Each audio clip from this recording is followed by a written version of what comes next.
solid angle are called supplementary physical quantity. लिख लीजिए ना, सप्लीमेंट्री फिजिकल क्वांटिटीज। समतल कोण और घन कोण को पूरक भौतिक राशि कहते हैं। समतल कोण और पूरक कोण को, समतल कोण और घन कोण को पूरक भौतिक राशि कहते हैं। लिख लिए, समतल कोण और घन कोण। सॉलिड एंगल को हिंदी में कहते हैं घन कोण, और इसको बोलेंगे क्या चीज, समतल कोण, या केवल कोण भी बोलते हैं। समतल कोण बोलिए या केवल कोण बोलिए, दोनों बात बोला जा सकता है। बात समझ में आया? सॉलिड एंगल को क्या क्या बोला जा सकता है, घन कोण, और इसको बोला जा सकता है क्या चीज, इसमें दो ही फिजिकल क्वांटिटी है, इसको कहते हैं पूरक भौतिक राशि। याद है ना, तीन तरह का फिजिकल क्वांटिटी होता था। पहला लिखाए थे आधारी भौतिक राशि, फंडामेंटल फिजिकल क्वांटिटी। दूसरा को बोले थे डेराइव्ड फिजिकल क्वांटिटी, या उसी को बोले थे क्या चीज, व्युत्पन्न भौतिक राशियां। और तीसरा को कहते हैं पूरक भौतिक राशियां, इसी को कहते हैं सप्लीमेंट्री फिजिकल क्वांटिटी। इसके अंतर्गत दो ही फिजिकल क्वांटिटी है, एक है प्लेन एंगल और दूसरा है क्या चीज, सॉलिड एंगल। एक टेबल बना लीजिए, यहां पर लिख लीजिए सप्लीमेंट्री या पूरक भौतिक राशियां, पूरक भौतिक राशियां, और यहां लिख लीजिए उसका क्या चीज, मात्रक, यूनिट, यूनिट लिख सकते हैं। और यहां पर लिखिए क्या चीज, इसका संकेत, सिंबल, सिंबल, संकेत इसको बोलेंगे। दो को भौतिक राशि है, पहला में हम लोग क्या लिखेंगे, इसको या तो प्लेन एंगल बोलिए, प्लेन एंगल, या फिर इसी को बोल सकते हैं क्या चीज, एंगल भी केवल बोल सकते हैं। या तो इसको बोलिए समतल कोण, समतल कोण, या केवल कोण भी बोल सकते हैं। इसका यूनिट क्या होता है, रेडियन। क्या होता है, रेडियन। RAD से रिप्रेजेंट करते हैं। बात समझ में आया? गप करता है अपना। देखो दूसरा फिजिकल क्वांटिटी है कौन सा, सॉलिड एंगल। सॉलिड एंगल बोलिए, या फिर इसी को बोलते हैं क्या चीज, घन कोण। इसको क्या बोलते हैं, घन कोण।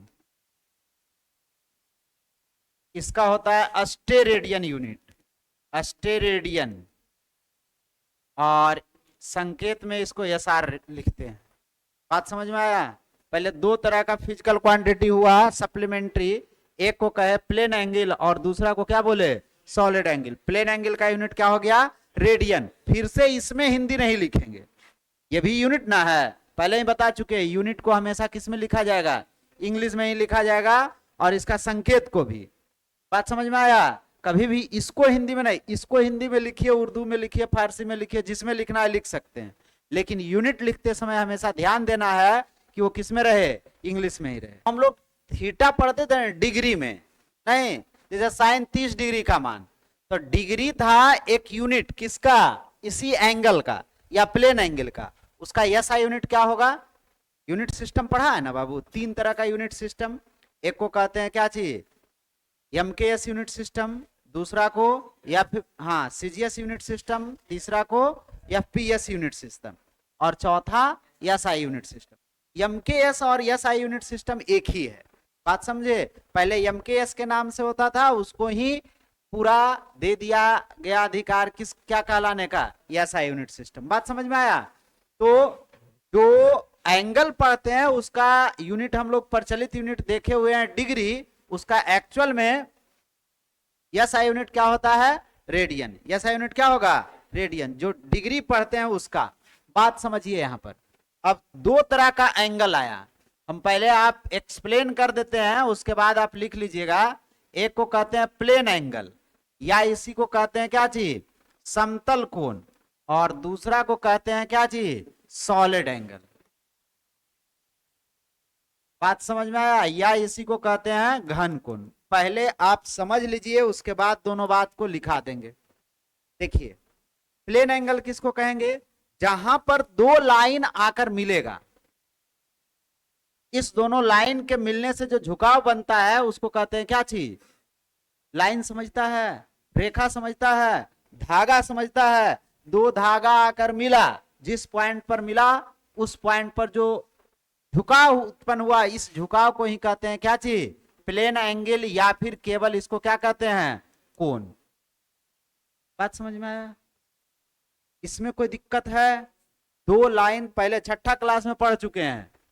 दो लाइन जिस पॉइंट पर आकर मिलता है, उस पॉइंट पर जो झुकाव उत्पन्न होता है, उसी झुकाव को हम लोग कहते हैं क्या चीज? एंगल या कोण, या तो उसी को कहते हैं समतल कोण या प्लेन एंगल। बात समझ में आया? कोई दिक्कत है? छोटा छोटा बात को एकदम देखेंगे।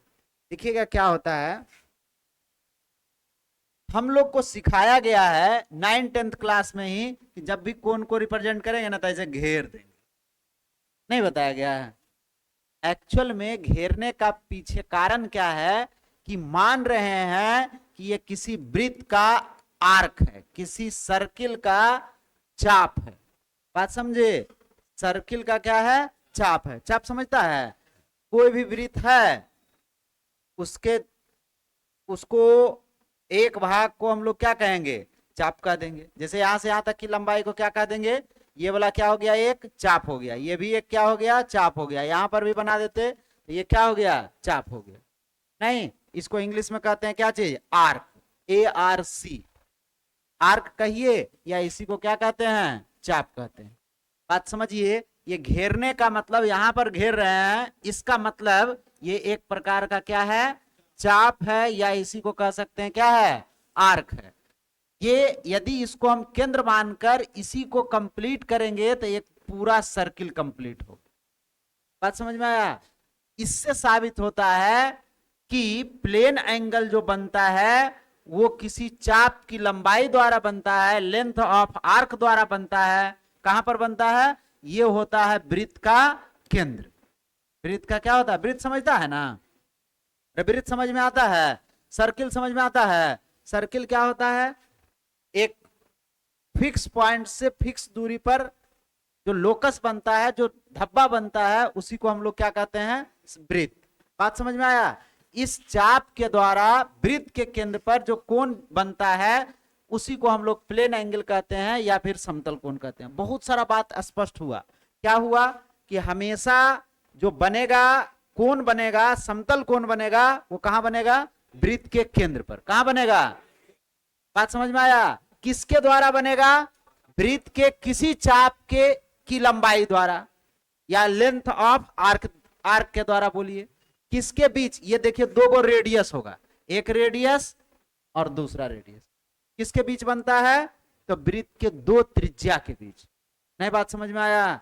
अरे ये घेर रहे हैं तो यहां पर ये छोटा त्रिज्या, और यदि ऐसा घेरे तो ये बड़ा बड़ा त्रिज्या, लेकिन कोण वही होगा। बात स्पष्ट हो रहा है या नहीं? समतल कोण क्या क्या बोले? सबसे पहले कहां पर बनता है? वृत्त के केंद्र पर। कहां बनता है? किसके द्वारा बनता है? चाप की लंबाई द्वारा। किसके बीच बनता है? दो त्रिज्या के बीच। मतलब एक प्लेन एंगल के फॉर्मेशन के लिए कम से कम दो त्रिज्या किसी वृत्त का चाहिए, उससे कम त्रिज्या में पॉसिबल नहीं है। बात समझ में आ गया? अब इसी तरह से हम लोग सॉलिड एंगल के बारे में सोचते हैं। सॉलिड एंगल क्या होता है? सब लोग देखा है, पता नहीं। बात समझ में आया? सॉलिड एंगल क्या होता है? जैसे ये वाला हम ले लिए पेज, और इसको हम इस तरह से कर्व कर दिए। ये जो कोण दिखा, ये जो कोण दिख रहा है वही कोण क्या कहलाएगा? Solid angle. ये कोण दिखा है, ये कोण दिख रहा है, इस कोण को क्या कहते हैं? Solid angle. जहां पर दो लाइन आकर मिलता है, पहला ऐसा दो लाइन आकर मिला तो इसको कहेंगे समतल कोण। इसको क्या बोलेंगे? और इस कोण को क्या कहेंगे? घन कोण, सॉलिड एंगल। अंतर समझ में आ रहा है? ये कोण दिख रहा है, अरे जोकर का कैप ऐसा आता है, ऐसा है ना, आता है जो बर्थडे वगैरह में पहनता है, अब समझिए, यहां पर यदि हम लोग देखें तो इस पॉइंट पर ये कहां पर बन रहा है, जो समझिए, ये पॉइंट जो है, ये पॉइंट जो बन रहा है वो ऐसा एक सरफेस एरिया है। ये सरफेस एरिया के द्वारा इस पॉइंट पर बन रहा है। ये कहां पर है? स्फेयर का केंद्र। क्या चीज है? स्फेयर, गोला का केंद्र। गोला समझता है? गोला और सर्किल, वृत्त में क्या अंतर है? जो अंदर से भरा हुआ। वृत्त और सर्किल में अंतर समझ में आता है? वृत्त और स्फेयर में अंतर समझ में आता है? नहीं समझ में आता है? एक एक एग्जाम्पल बताइए। सर्किल कौन है और स्फेयर क्या है? स्फेयर का एक एग्जाम्पल बताओ, गोला का एक एग्जाम्पल बताइए। हाँ, प्लास्टिक का बॉल एक गोला है। फुटबॉल, कांच की गोली जो खेला है वो सब क्या है? गोला है। या साइकिल में मेटल की गोली रहता है छोटा छोटा, वो क्या है? वो गोला है। गोला है। तारबूज गोलाकार जो रहे, क्या है? बात समझ में आया? वृत्त क्या है? सर्किल कौन सा है? तो जो चूड़ी पहन रहा है, हाथ में जो पहन रहा है, रिंग पहन रहा है, सब क्या है? रिंग है। ये रिंग है, या उसी को कह सकते हैं सर्किल है। रोटी सर्कुलर फॉर्म में है। बात समझे? क्वाइन सर्किल है। अंतर समझ में आ रहा है? अरे पहले एग्जाम्पल से समझ में आ रहा है। गोला किसको कहेंगे? गोला या स्फेयर, मतलब समझ में आया?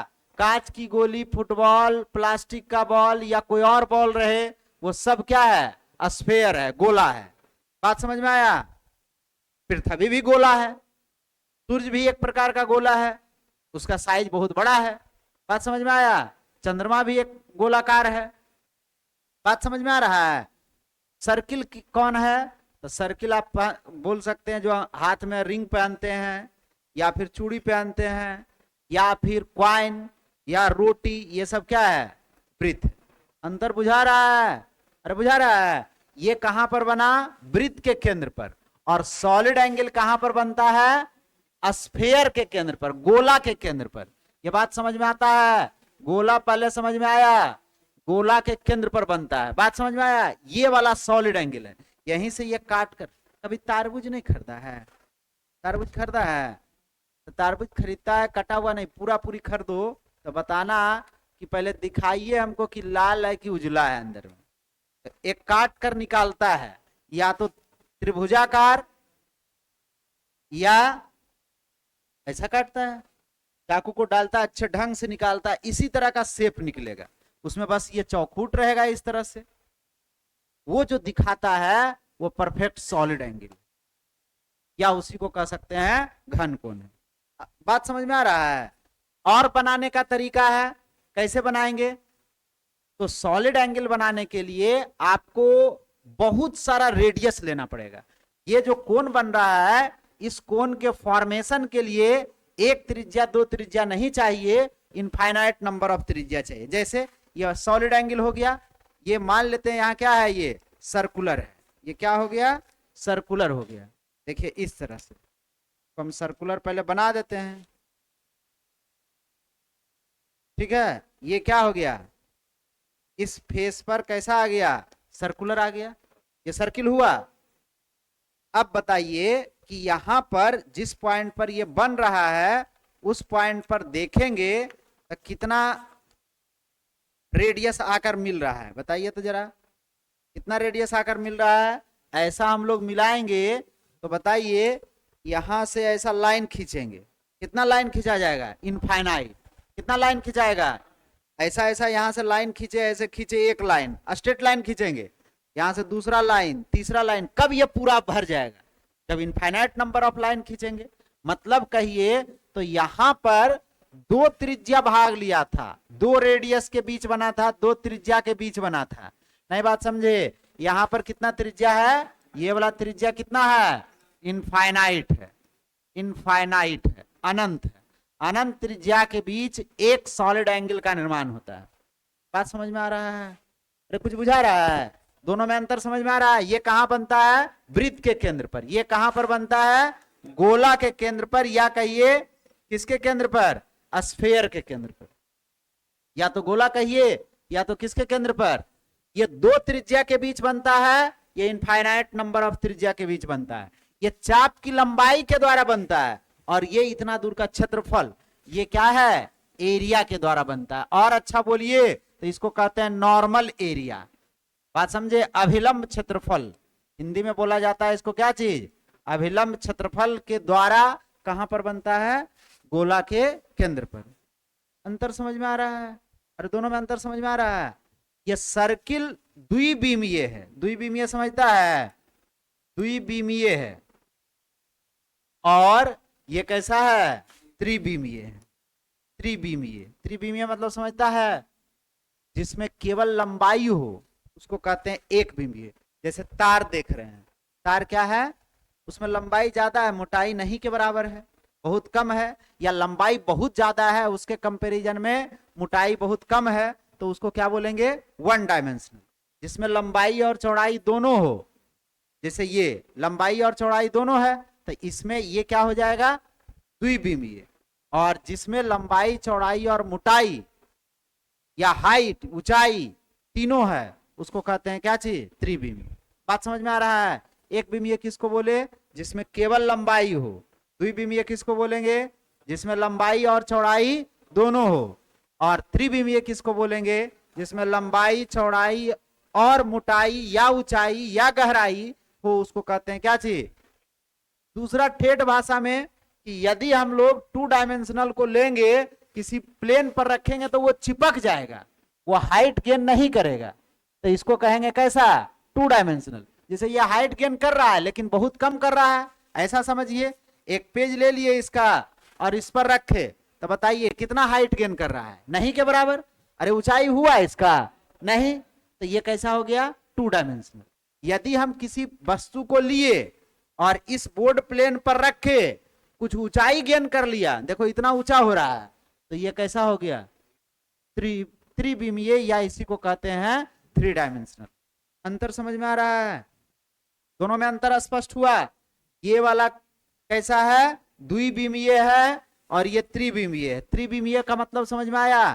त्रिविमीय का मतलब हुआ किसी प्लेन पर यदि उसको रखते हैं तो वो कुछ ना कुछ हाइट गेन कर लेता है, तो उसको कहते हैं हम लोग कैसा, त्रिविमीय।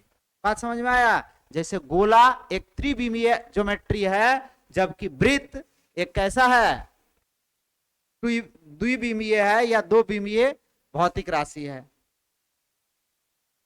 The angle formed by some length of arc, some length of arc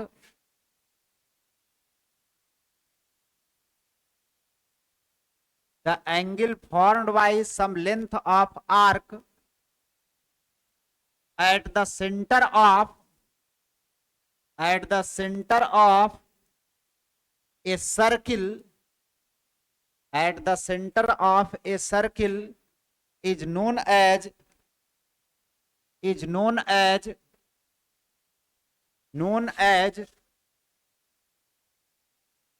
plane angle.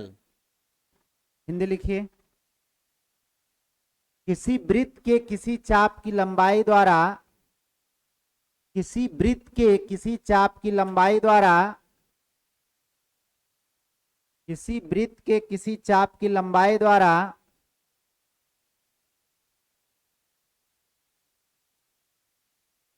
किसी वृत्त के किसी चाप की लंबाई द्वारा उसके केंद्र पर बनाया गया कोण, उसके केंद्र पर बनाया गया कोण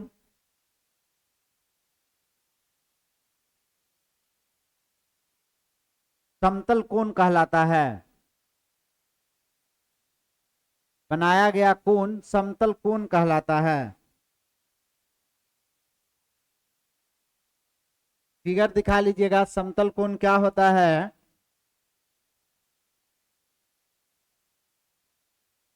देखिए एक सर्किल ले लिए, और ये वाला क्या हो गया, इसका रेडियस हो गया। यहां से हम लोग ये वाला रेडियस दिखा दिए, हो गया। और दूसरा रेडियस एक और दिखा दीजिए, एक और रेडियस दिखाइए। बात समझ में आ रहा है? ये क्या हो गया बताइए बाबू? ये वाला यहां से यहां तक, देखो येलो कलर वाला, यहां से यहां तक की दूरी को कह देंगे हम लोग लेंथ ऑफ आर्क। इसको क्या बोलेंगे? चाप की लंबाई, लेंथ ऑफ आर्क, या इसी को बोलेंगे क्या चीज? चाप की लंबाई। बात समझ में आया? सामान्यतः यल से रिप्रेजेंट करते हैं। और ये वाला कहलाएगा क्या चीज? त्रिज्या, या इसी को कहेंगे रेडियस। बात समझ में आया? इसको क्या बोलेंगे? रेडियस। और ये वाला जो कोण बना, इसको ही हम लोग कहेंगे थीटा, या इसी को कहेंगे समतल कोण। समतल कोण बराबर क्या होगा? तो ये वाला बात लिखिएगा, देखिएगा इसका फॉर्मूला बहुत इंपॉर्टेंट है, बाद में भी यूज आएगा। देखिएगा यहां समतल कोण बराबर लिखेंगे, समतल कोण बराबर थीटा इज इक्वल टू, बताइए, चाप की लंबाई, लेंथ ऑफ आर्क, और बटा बटा रेडियस, या इसी को कह सकते हैं हम लोग क्या चीज? त्रिज्या। बात समझ में आया? रेडियस मतलब थीटा इज इक्वल टू क्या लिखा जाएगा? यल बटा आर। बात समझ में आया? थीटा इज इक्वल टू क्या हो जाएगा? यल बटा आर। कोई दिक्कत है? कोई दिक्कत है तो बोलिए। इसी को हम लोग छोटा फॉर्म में यदि लिखेंगे तो D theta is equal to D L by R लिखाएगा। बात समझे? अभी केवल आप लिख लीजिए डी थीटा बटा D theta is equal to क्या चीज? डी एल बटा R. Angle formed at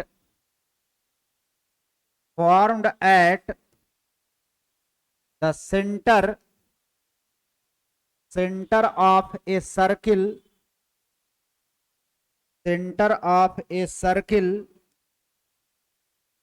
between two radii।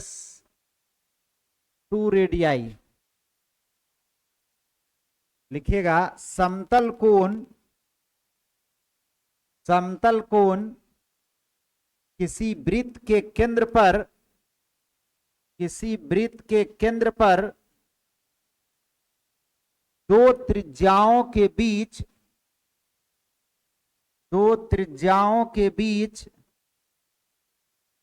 बनता है, दो त्रिज्याओं के बीच बनता है। Plane angle is a two dimensional physical quantity.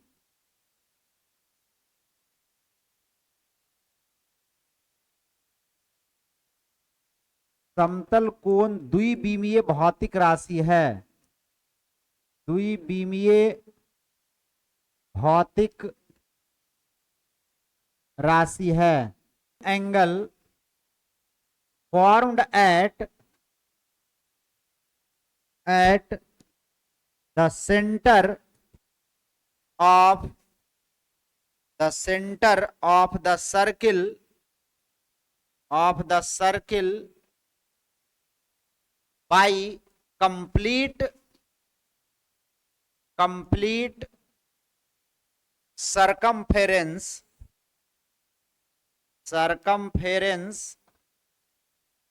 is 2 pi radian और 360 डिग्री।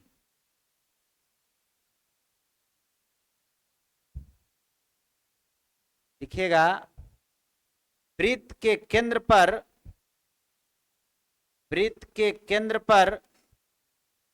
उसके संपूर्ण परिधि द्वारा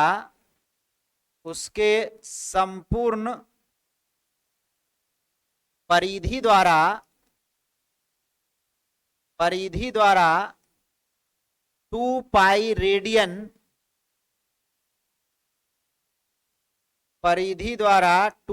रेडियन कोण बनता है। केंद्र पर संपूर्ण परिधि द्वारा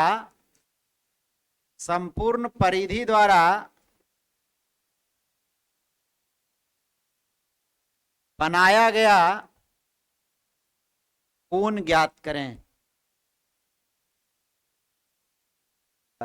तो बताने वाला बात क्या है, आंसर केवल पूछना है। तो लिखा हुआ है, कैसे आता है जो देखिए। मान लेते हैं एक, पहले हम लोग वृत्त, एक सर्किल मान लिए, और इसका रेडियस मान लिए कितना, आर। रेडियस कितना मान लिए, तो सबसे पहले बोला परिधि, सरकमफेरेंस को हिंदी में बोलते हैं परिधि, और वृत्त का परिधि कितना होता है, 2πr।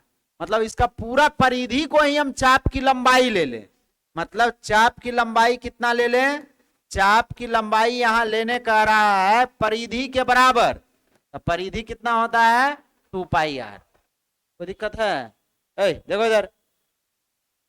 और हम लोग अभी पढ़े थे प्लेन एंगल बराबर समतल कोण बराबर प्लेन एंगल बराबर, क्या पढ़े थे, length of arc L/r, theta is equal to क्या पढ़े थे, L/r। तो थीटा कितना हो गया, L हो गया 2πr, और वृत्त का रेडियस कितना माने थे, r से r कट गया, 2π क्या हो गया, रेडियन।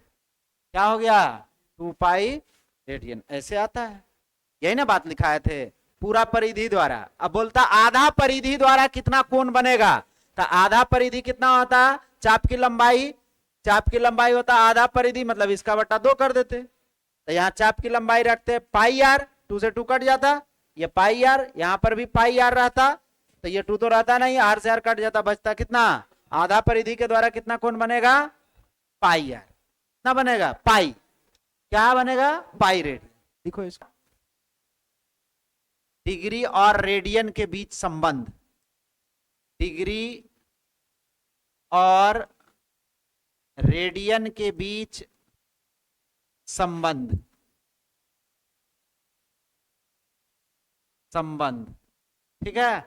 संबंध मतलब समझता है ना, दोनों के बीच रिलेशन, पढ़ा है कभी ऐसा, d/90 इज इक्वल टू 2c/पाई और इज इक्वल टू g/100, यही रिलेशन है। कैसे आएगा, जो मैथ वाले सर बताएंगे तीनों के बीच रिलेशन ये कैसे आया, मैथ वाले सर साबित कर देंगे। अभी हम लोग केवल यूज करना सीख ले रहे हैं।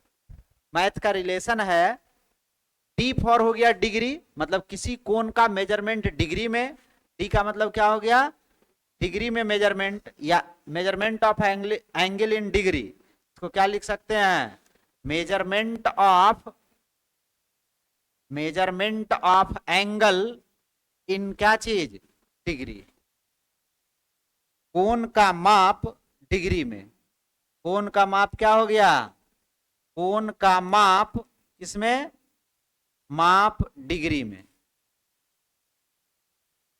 और इसी तरह से सी का मतलब हो गया मेजरमेंट ऑफ एंगल इन किसमें, रेडियन, किसमें, रेडियन में। और जी का मतलब हो गया मेजरमेंट ऑफ एंगल इन किसमें, ग्रेड। नहीं समझ में आ रहा है, अरे समझ में आ रहा है, नहीं समझ में आ रहा है तुरंत आ जाएगा, टेंशन नहीं लो, पहले इसको देखो।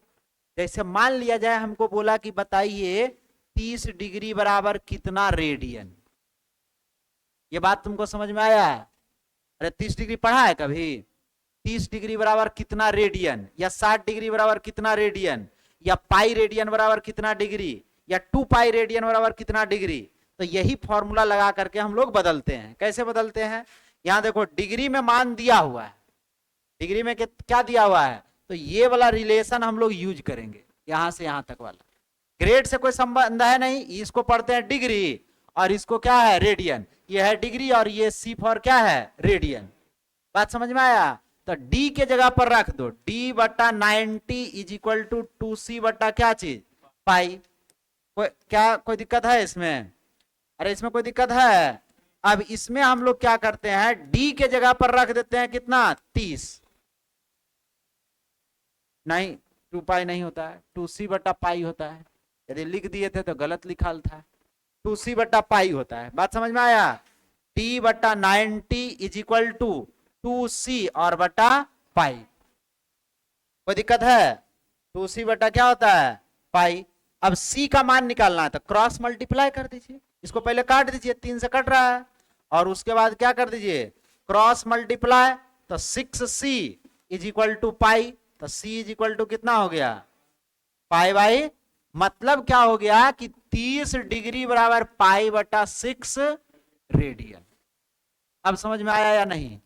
कैसे यूज करेंगे जो समझ में आया। यदि दूसरा क्वेश्चन रहता कि आप हमको बताइए कि पाई रेडियन बराबर या पाई बाय 3 रेडियन बराबर, या पाई रेडियन ही ले लो, या पाई बाय 2 रेडियन बराबर कितना डिग्री, नहीं बात समझे, कितना डिग्री।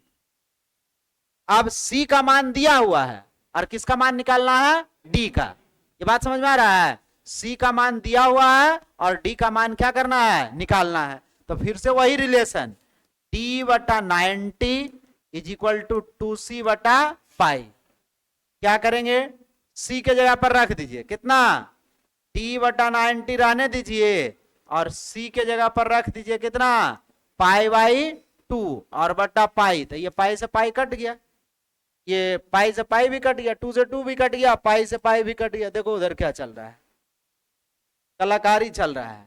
यहां बचा क्या, d बटा 90 is equal to 1, cross multiply करेंगे तो d इज इक्वल टू कितना, या तो पाई बाई 2 रेडियन बोलिए, या उसी को क्या बोलेंगे, 90 डिग्री।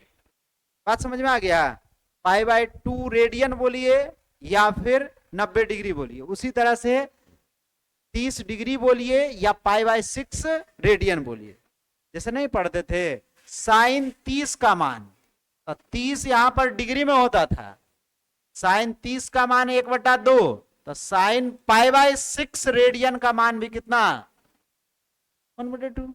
अरे यहां पर डिग्री में मान रखा हुआ है, यहां पर किस में रखा हुआ है, रेडियन में। बात समझ में आया, कोई दिक्कत है, इसको लिख लीजिए पहले।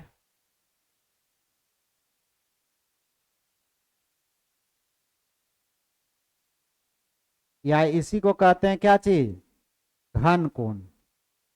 इसको हम लोग ओमेगा से रिप्रेजेंट करते हैं, ओमेगा, डब्लू ऐसे लिखा था, ओमेगा को ऐसे लिखे, डब्लू जैसा ही थोड़ा सा ये वाला लाइन भी कर्व, ये वाला भी लाइन कर्व, क्या हो गया, इसको ओमेगा पढ़ेंगे।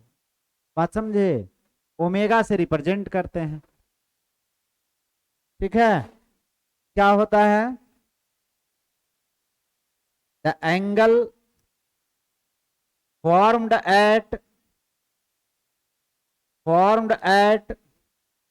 the center of a sphere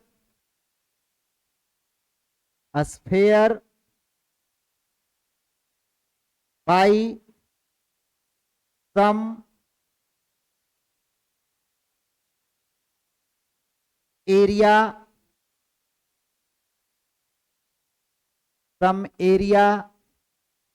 is known as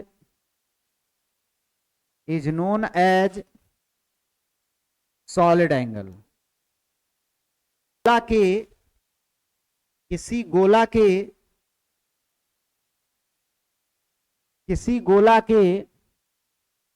कुछ क्षेत्रफल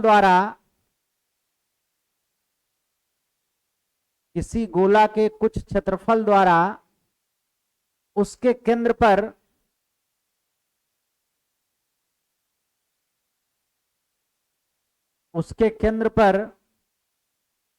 बनाया गया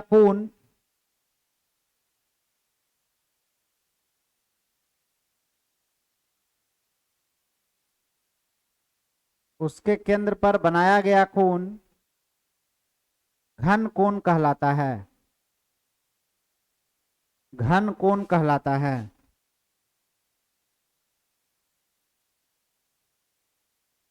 एक गोला बना लीजिए और क्या करिए, इसके केंद्र पर ऐसे दिखाएंगे, ये रेडियस हो गया, और ये वाला दिखाएंगे ऐसे,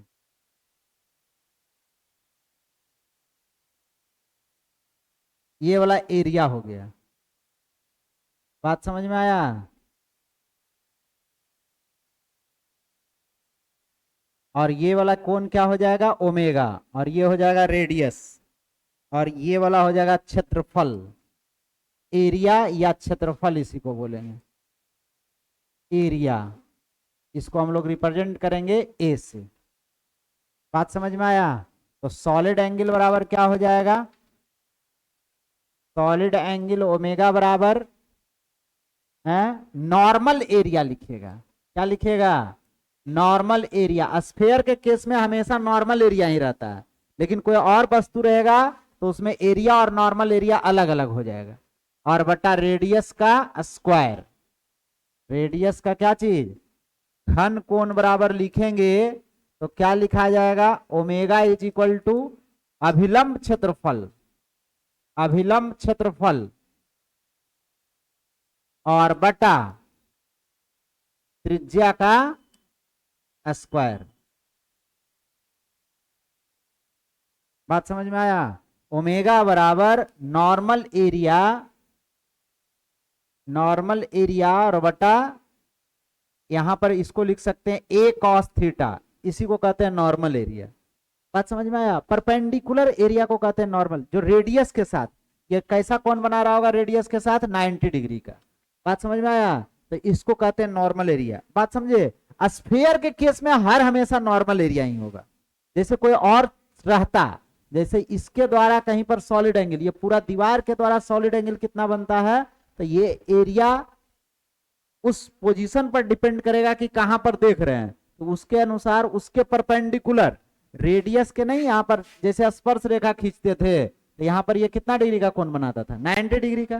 तो कहीं पर भी क्षेत्रफल लेंगे त्रिज्या के साथ कितना डिग्री का कोण बना देगा? 90 डिग्री का। तो स्फीयर के केस में नॉर्मल एरिया लिखिए या एरिया लिखिए, बात दोनों बराबर है। लेकिन मान लिया जाए ये इसके द्वारा कितना सॉलिड एंगल इस पॉइंट पर मिल रहा है, इस पॉइंट पर, तो बताइए यहां से एक लाइन ऐसे मिलाएंगे तो इस पेज और पेन के बीच 90 डिग्री कोण बन रहा है? नहीं बन रहा है। ऐसे रखेंगे तब बनेगा। तो इसके सामने यहां पर यदि सॉलिड एंगल पूछेगा तो इसका पूरा एरिया होगा, और यदि कहीं और पर रहेगा तो फिर वहां पर क्या लेंगे? ए कॉस थीटा। दिक्कत है, अभी आप क्षेत्रफल को ही रखिए। गोला के केस में हमेशा क्षेत्रफल ही होगा, कहीं कहीं पर नॉर्मल एरिया लेना पड़ेगा, हर जगह नॉर्मल एरिया लेना पड़ता है, लेकिन गोला के केस में अपने आप एरिया ही क्या रहता है? वो नॉर्मल एरिया रहता है, इसलिए कोई अंतर नहीं पड़ता है। और यहां पर रेडियस का क्या लिख देंगे? स्क्वायर लिख देंगे। बात लीजिए, solid angle, solid angle formed at the centre of A sphere, गोला के केंद्र पर बनता है। बात समझ में आया? घन कोण गोला के केंद्र पर बनता है। वो किसके केंद्र पर बनता था? वृत्त के केंद्र पर। वो किसके केंद्र पर बनता था? प्लेन एंगल, वृत्त के केंद्र पर। और ये कहां पर बनता है? गोला के केंद्र पर। बात समझ में आया? ये कैसा राशि है? त्रिविमीय भौतिक राशि है। Solid angle, solid angle is A three dimensional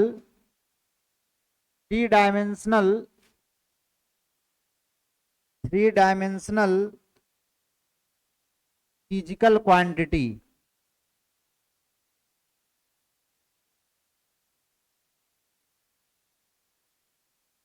घन कोण एक त्रिविमीय भौतिक राशि है।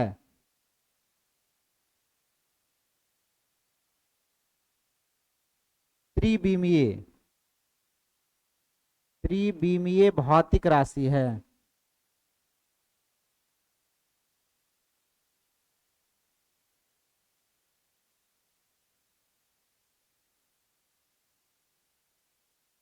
हो गया? त्रिविमीय भौतिक राशि है। एक क्वेश्चन इसका भी कर लीजिए।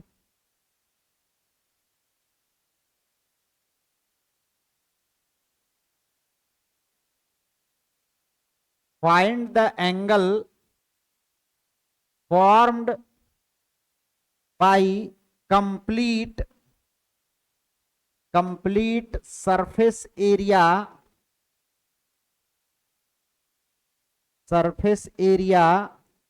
of the sphere of a sphere at its center।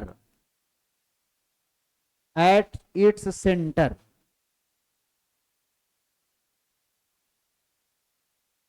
गोला के केंद्र पर,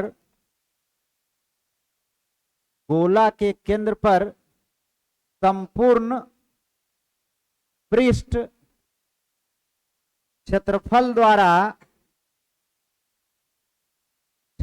द्वारा बनाया गया कोण ज्ञात करें। अब अपने आप समझना होगा, गोला के केंद्र पर, तो गोला के केंद्र पर कौन सा कोण बनता है, प्लेन एंगल या सॉलिड एंगल? अरे गोला के केंद्र पर कौन सा, घन कोण या समतल कोण बनता है? घन कोण। तो यहां पर यह नाम नहीं लिया कि घन कोण बताइए, लेकिन बोल रहा है कहां पर, गोला के केंद्र पर। तो गोला के केंद्र पर कौन सा कोण बनता है, सॉलिड एंगल। तो सॉलिड एंगल निकालेंगे। अभी हम लोग सॉलिड एंगल, इधर देखिएगा उसके बाद लिखिएगा। इधर देखो, पहले एक मान लेते हैं हम अपने मन से गोला, कॉपी पर तो गोला भी वैसा ही बनाएंगे और सर्किल भी वैसा ही बनाएंगे, लेकिन इमेजिन करेंगे। गोला का मतलब प्लास्टिक का बॉल या फुटबॉल, कुछ भी इमेजिन किए। और जैसे ही सर्किल, फिगर वैसा ही दिखेगा, सर्किल बोलेगा तो उसको हम लोग क्या समझेंगे, रिंग, या जो नहीं पहने हुए हैं, हाँ बाला, बात समझ में आया? या चूड़ी या रिंग, अंगूठी, ये सब क्या है, सर्कुलर फॉर्म में है। बात समझ में आ गया? अब ये गोला हो गया, इसको क्या मान लिए, गोला या कह लीजिए स्फीयर है। बात समझ में आया? इसका रेडियस कितना मान लिए, आर। अब बताइए, गोला का यदि रेडियस आर हो गया तो बताइए पृष्ठ क्षेत्रफल कितना होता है, सरफेस एरिया कितना, सरफेस एरिया बताओ तो जरा,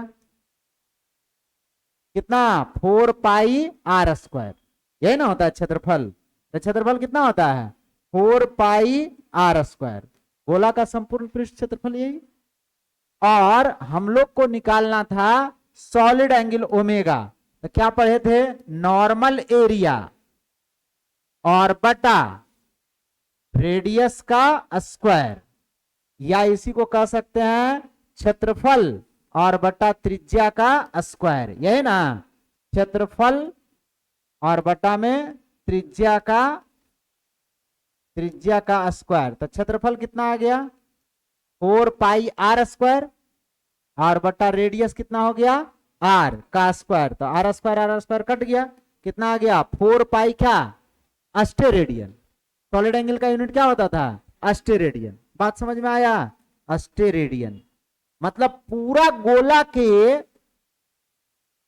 द्वारा उसके केंद्र पर मैक्सिमम कोण कितना बन सकता है, 4 पाई, क्या चीज, अस्टेरेडियन। वृत्त के केंद्र पर टोटल कोण कितना बन सकता है उसका पूरा, 2 पाई, क्या चीज, रेडियन। और ये वाला क्या है, 4 पाई अस्टेरेडियन। बात समझ में आया? मैक्सिमम से मैक्सिमम किसी भी सरफेस के द्वारा जो कोण बनना है सॉलिड एंगल, वो कितना बनना है, 4 पाई, और मैक्सिमम कोण वहां पर कितना बनना है, 2 पाई रेडियन। प्लेन एंगल में कितना बनेगा, 2 पाई, और सॉलिड एंगल कितना बनेगा, 4 पाई अस्टेरेडियन।